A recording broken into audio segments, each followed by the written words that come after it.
We're going to talk to the one and only Lance Lambert from Fortune Housing. We're going to make this video kind of catch all for all things. We're going to talk rates. We're going to talk builders, inventory, all of those things. Let's welcome Lance to the show. How you doing, Lance? Hey, housing. Always a lot going on. Yeah, something I want to kind of put in your lap that maybe you can research because your Rolodex is impressive. Is I just talked to two lenders this morning who work with private builders, and they're telling me that their lending options are draining quickly. So yes, the Toll Brothers, the Pultes, the KB Homes, the the Lennars, they're going to keep building, but I think there's a decent chance, again based off a conversation of two different companies, that a lot of our private builders are either A, going to slow down dramatically because they have to self-fund, or B, without access to capital, they're going to be shut down. So we may lose a lot of private builders in the next couple of years if it stays this tight. I don't know if you've seen that or heard that at all. Well, so a little bit of a long-winded jump into it. Sure. So the Federal Reserve wants to slow the economy, right? Correct. It's not just Correct. about slowing price growth. Price growth has come down. It's about slowing this economy down and putting some slack into the labor market. Correct. That they said that housing was overheated. They said the labor market was overheated, and they've been able to cool the housing market a bit, but the labor market has still stayed fairly strong. Their transmission vehicle for slowing the economy isn't that they can get prices to go down. It's Correct. that the rate sensitive side of the economy, they can decrease activity that spills over into the rest of the economy. The Correct. number one transmission vehicle is housing. The number two is autos. What happened in both of those sectors is that during the pandemic, supply got behind initially and demand boomed, right? And so both of those industries, the players in the markets got huge margins. They could charge whatever they wanted because there was an unlimited demand was essentially right there. And the pandemic housing boom on the housing side, we can't even look at the data and see the boom. Sales could only go up so much. Mortgage purchase applications are only going to go so high. You're only going to do it if you think you're going to be able to get the house, right? So unlimited demand. The Fed's own research has showed that supply would have had to go up 300% to meet demand on housing. I didn't know that. Supply could not meet demand. Demand was unlimited. Prices ripped. That's you don't have, you could get into the other factors that led to it, but prices ripped, right? So the margins got huge as the builders and even on the auto side could charge whatever they wanted, right? Well, what we've seen now is that the Fed has moved into the fastest rate hiking cycle in 40 years. Correct. Rates moved up very fast. The rate sensitive side of the economy, demand is pulled way back for auto, is pulled back, right? But to meet the demand on autos and housing, what they were able to do, because they had huge margins this time, not like last time when they were stretched all the way to the end, they just created wiggle room. Exactly. That, they eat margin. Yeah. I'm not as familiar with all the things that the auto side can do because it's not what I cover, but there's some nifty things they can do. They have tricks up their sleeve if they have the margins to do it. The builders, they found a great amount of success with rate buy downs. Exactly. They said, okay, the Fed, you've created this rate environment. We're going to create our own. Exactly. And so the transmission for the Fed is broken, right? They can't get the activity while housing transactions have went way down. The economic part of housing that drives it, which is the construction, all the construction jobs, the building, hasn't been hit as much because they're buffered. They're more protected. There's not a lot of resale inventory they're competing. Exactly. They went out and met the market. These new communities, they've lowered prices on relative to the Q2 ones. And in a lot of markets, even like Columbus, because lumber came way down. They made their margins again. Yeah. They made everybody's margins throughout the whole supply chain go down. Exactly. And so they have been buffered. And this is a long-winded story to get to the banks, right? So the Fed now is just keeping rates high, and they need cracks to materialize in other parts of the economy because autos and housing aren't caving, right? And so what happened? Spring 2023, Silicon Valley Bank failed. A few more bank failures. That has probably helped the Fed. They don't have to raise for sure as much as they would have had to, and it's creating tightening lending throughout the economy. And if the Fed can't break housing, can't break autos, it doesn't mean that the Fed doesn't have power. It's just they're going to have to keep the rate environment going longer and find their other cracks. And so it looks like the tightening of the lending is probably going to play in the Fed's favor, and they can start to create cracks in other parts of the economy. The lending less, and that could come around and hit housing.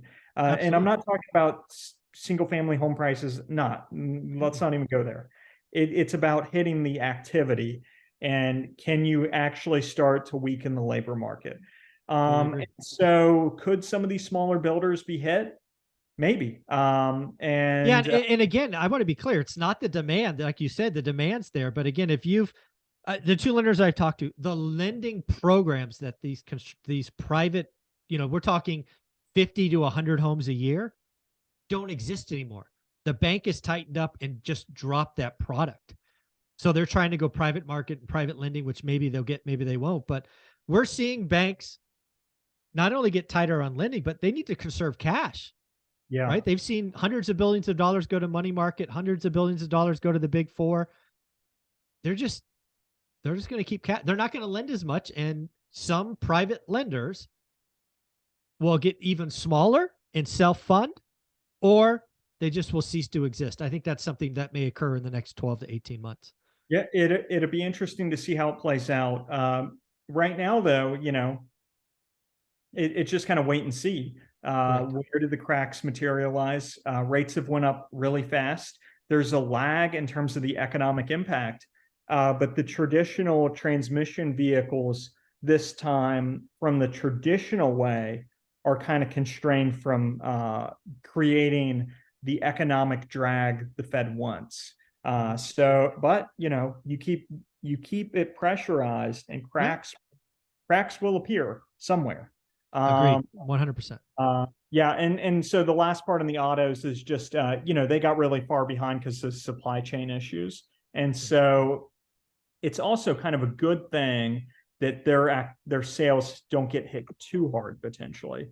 But let's see where the cracks kind of materialize this year, and keep an eye on the student loans stuff. I agree. A big driver of inflation this cycle has been the top quartile of America. They were the ones who got the biggest benefit from the asset boom, stocks, crypto, housing. And in a lot of these households, even doctors don't have to pay on their federal student loans. I haven't paid a dollar on mine since March 2020. That's a hit to discretionary income. So no question. That is, the economy, we take out some of the stimulus, things stay pressurized, and let's see where some of the economic cracks. Well, let's talk about interest rates. Something I shared with my audience in the daily financial news is I expected interest rates to rise to exceed 7% last week. They did. I also said last week that don't worry, we have a series of events that I expect rates to come down. One of those things has transpired. We're already below 7%. Thank you for posting every day. I appreciate it. But yeah, our rates matter. We learned last time that 7% is a psychological threshold. We hit it last week. We are now under it. What's going on with rates? Yeah. So the average 30-year fixed mortgage rate rose for 11 straight business days, leading up to Memorial Day weekend, leading up to before they made the debt ceiling deal. Once the debt ceiling deal was done, we came back from the break, and the bond market eased up, right? And so we've seen the average 30-year fixed mortgage rate fall from 7.14 at the height before the debt ceiling deal was done to 6.88 as of Thursday, June 1st. And it'll be kind of interesting to see, how these next few weeks play out. I think a few things that are important. One is that the uncertainty of the past few weeks probably is why we went up to 7%. Of course. A lot of bond traders I've seen have tweeted out. Two, we've seen since the failures of Silicon Valley Bank and some of that financial distress, we've seen the spread widen between the 10-year and the average 30-year fixed mortgage rate.